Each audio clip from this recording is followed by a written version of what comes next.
Sammy, you see I'm busy? Yeah, just chill out. Just chill. And take 3. I filmed one video, but I was slouching and kept messing up on every single fact I tried to throw out. The second one, that video actually turned out well. Had it been recording, I ran out of space. So it's Monday. We're going to go over all the new books coming out on Wednesday that I'm excited for. We're also going to go over the top 10 most pulled comics according to Comic Geeks. So let's dive into it. The first most pulled book this week I'm really shocked by. Absolute Flash, issue 8. I dropped this after 6. It just wasn't doing it for me. It felt like nothing was happening. There's a good chance I'm going to end up just buying 7 and 8 because I believe this ends after issue 10.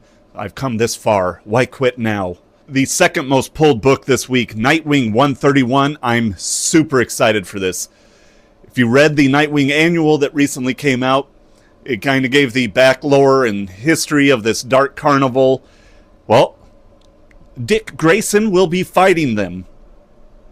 It's got a total horror vibe to it, and I'm really excited. Nightwing has been really, really good. I wish I would have gotten in on Nightwing a lot sooner, but I am glad I'm finally here. Number 3 most pulled book is Batman Superman World's Finest, issue 44. This has been an all-around really good series. I did drop it, though. I just have too much on my pull list, and I was forgetting what's going on in comics. Then you got the 5th most pulled book. No, you don't. You got the 4th most pulled book. The Amazing Spider-Man, issue 14. I dropped this around 7. Has this gotten any better? Do any of you know? Should I be reading this? I do love Spider-Man, but I just hated. I thought the art looked sloppy and rushed. I thought the story was not good, nor was the writing. It was all around just not doing it for me. 5th most pulled, Titans 28. I would never be buying Titans. This run has been horrible, but it is a tie-in to the KO event. I'm guessing that's why it cracked the top 10. So I'm buying everything. If it's got anything to do with the KO event, I'm buying it. And Sammy, you see I'm busy? You see Papa's doing something? Yeah, just chill out. Just chill. All right, and then the number 6 on the list is Captain America issue 4. The first 3 Captain Americas I really, really liked. I've never been a big Captain America fan. But yeah, these have been really cool. It's a retelling about Captain America. Kind of what if he came out of the ice instead of back, a long time ago. He came out around 9/11. Really cool. The last one he was facing off with Doom, so I am excited for that. Number 7 is One World Under Doom, issue 8. I dropped this after issue 2. It just didn't do anything for me. Once it's all said and done, I'm sure Comics Explained will make a big, amazing video on it, and I'll watch it then. Guys, I don't know, you have to be following him, but just in case some of you aren't subscribed or watching him on YouTube, that is a huge resource you can use for comic knowledge and just getting free comics, because he reads the books to you, tells you everything that's happening, and it feels like you just got done reading the comic after his videos. I love Comics Explained. And coming in at 8 is Invincible Universe, Battle Beast issue 6. I only bought issue 1. That's because it was a blind bag, and I'm a sucker for a blind bag. But yeah, I've just never really read Invincible. I absolutely love the show on Prime. One of my favorite shows. The 9th most pulled is Wonder Woman, issue 26. This is one I haven't been reading. I don't know anything that's going on in it. Never been a big Wonder Woman fan, although Absolute Wonder Woman is really good. I highly recommend you go buy that. I'm guessing just by the covers lately that she either had a kid or stole a kid. Somehow she's acquired a kid. Finally, the 10th most pulled book of the week is New Gods, issue 11. In my opinion, this should be way up in the top 5. This has been just an amazing read. I've never read a lot of New Gods, but the art, the storytelling, I love these characters, and I will be going back and diving into some New Gods, because I am all in on them now after this run. So that's our top 10. You guys agree with that top 10 list? Should something else be in there? Should something else not be in there? Let me know in the comments. Then we got Punisher Red Band issue 2. Issue 1 was great. Thought it was a really good way to start a series. Punisher has amnesia. Old lady is nursing him. And it looks like it's going to be very violent. I mean, the first issue was wild. Like, dead bodies everywhere. People being tortured. So it's definitely Red Band. Then we got Teenage Mutant Ninja Turtles Shredder issue 2. I thought issue 1 was awesome. Awesome. I believe it's tied into the main Teenage Mutant Ninja Turtles book that's out right now, which is one of my top 3 ongoing series right now. Highly recommend you read that. But yeah, Shredder has kind of been taken by a kind of a secret government group that is making him do some things for them and trade for like his freedom or just a better prison to live in. I can't remember. Like I said, I read too much. So I'll have to browse over issue 1 before I read issue 2. But yeah, it was really good. The art's great. The storytelling was great. So highly recommend that if you're a Turtles fan. Then we got Lucky Devils issue 5. It seems like it's been forever since issue 4 came out. I believe the artist had a stroke, so it's good to hear he's doing good. And I believe he's still the one doing the art. So that's awesome. But Lucky Devils is a really, really good dark comedy. These two devils are trying to get out of hell and work their way up to heaven. But so they're doing good things. They're like, you know how you got your good angel and good devil? They're the good devils trying to get people to do bad things and influence people. But they're actually helping their people do good things. And so because of that, it's causing all these disasters to happen in hell. So now they've got a group of people trying to track down who the devils are that are doing good. And it's really getting good. So recommend that if you're looking for a fun, dark humor book. Then we got Mark Spears' Monsters, The Monster and the Wolf, issue 1. This is a blind bag. I believe there's like 30-something covers. Like I said, I'm a sucker for blind bags. I love the blind bags, but the good thing with this blind bag, they're only $5.99. They're not like the usual $10 or whatever. And it's just, that's the only way you can get it, I believe.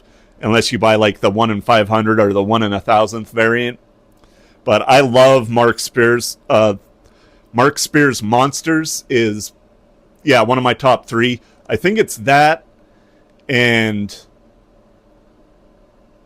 so it would be Mark Spears' Monsters and Teenage Mutant Ninja Turtles is like top 2, and then it goes back and forth, but I think Dark Patterns is pretty high up there. Absolute Batman. I don't know. There's a lot of great stuff out right now, so it is hard to make my top list, but Mark Spears' Monsters is incredible, and if you haven't seen his art, I've been showing his art. His art style is just amazing. That looks like he puts so much time and like love into his art. I'm eventually wanting to have the whole comic wall covered in Mark Spears titles. I'm pretty close to being able to do that. I got next week off. I'm on vacation, bitch. So I'm going to redo this wall so shit's not crooked and, you know, not just random shit's thrown up there. Then we got The Blue Falcon and Dynamite issue 2. Pretty excited for this. Issue 1 was awesome. Issue 1 was his origin story, and the end had a big shocking ending where Dynamite looks like he's dead. So I'm guessing he's going to get saved and get all the robot powers he has. But yeah, Blue Falcon was so much better than I expected it to be. I thought I was going to be one and done with that. And yeah, it just really surprised me. So hopefully issue 2 holds up. Then we got another title I was totally surprised with how much I liked it. Racer X issue 2. It's doing an origin story. Racer X is tied into Speed Racer. This issue 1 was so good. If issue 2 is just as good, I'm going to go buy all the Speed Racer books. I'm guessing they're all connected. But yeah, I watched a lot of Speed Racer as a little kid, and so I don't know. I've been really liking reading about the cartoons and stuff I watched as a little kid. That's why I picked up Dynamite and Blue Falcon. That's why I've been reading Space Ghost. Just having a lot of fun watching that. I mean, reading that stuff. Holy crap. Then we got 30 Days of Night, Falling Sun, issue 1. If you don't know what 30 Days of Night is, it's one of the best vampire horror movies ever. They have a few different comic series out about it. They've all been solid, so I'm excited for this. I'm hoping it's good. Highly recommend you go watch 30 Days of Night if you have not seen that. It's really is just one of the best horror movies. I love it. Then we got Survive, issue 2. Survive, issue 1 was really good. It's about a Russian submarine that is sinking. They think it's been attacked, and this comic follows our main character around who is trying to get to an air pod. And apparently on submarines they have these where oxygen is, and in case something happens to the ship, you can get to one of these pods and you can live for a while. But it's by Bad Idea Comics, and I read everything by Bad Idea. I believe they're a fairly new company, but everything they've made has been really good. They also make Cul-de-sac and a few other books, but really, really solid stuff. The art's always great. The story, the writing, very good. And it looks like issue 2 is going to kind of introduce... They think they're under attack by a different country or maybe hit something, but it looks like it's going to be a giant squid, and I love that shit. Yeah, I'm terrified of the ocean. There is so many crazy things in it. Then They Choose Violence, issue 5. This is the last one in the series. First 4 were really awesome. Over-the-top violence, over-the-top nudity, over-the-top sex. Very dark book.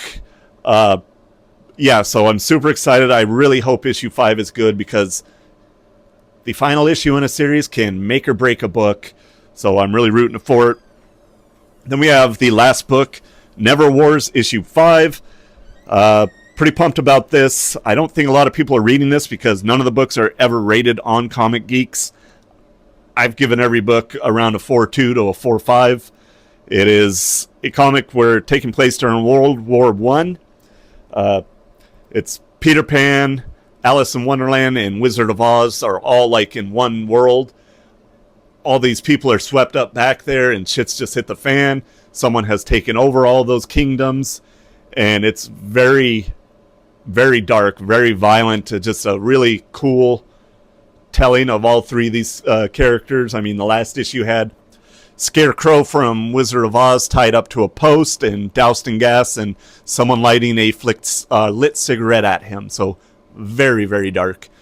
But that is what I'm looking forward to this Wednesday. What are you looking forward to? Anything off the list? Anything I should know about? I'm looking in your direction, Blank Man. You have suggested several really great books to me, and I appreciate that. But other than this, I'm going to read a couple comics when we get done here. Hopefully it actually filmed. And then I am going to be watching the Seattle Mariners hopefully win tonight. Oh man, we've never made it to the World Series. I am so pumped to see this team. Love these guys. I have pictures of me and a little baby in Mariners gear, and just I love baseball. Baseball is my favorite sport, and I am super pumped to watch that game today. So I need you all to hopefully, I don't know, do some kind of voodoo, get some tarot cards, do some shit, a Ouija board. Make sure that the Mariners get the win tonight. But, all right, I hope you all have a good week. Hope you have a successful new comic book day on Wednesday. I'll make the next video on Friday going over all the books I got. And then somewhere Saturday, Sunday, I'll do a video giving the rankings of all the books that I bought last week that I hopefully finish up reading today or tomorrow. But we'll talk later.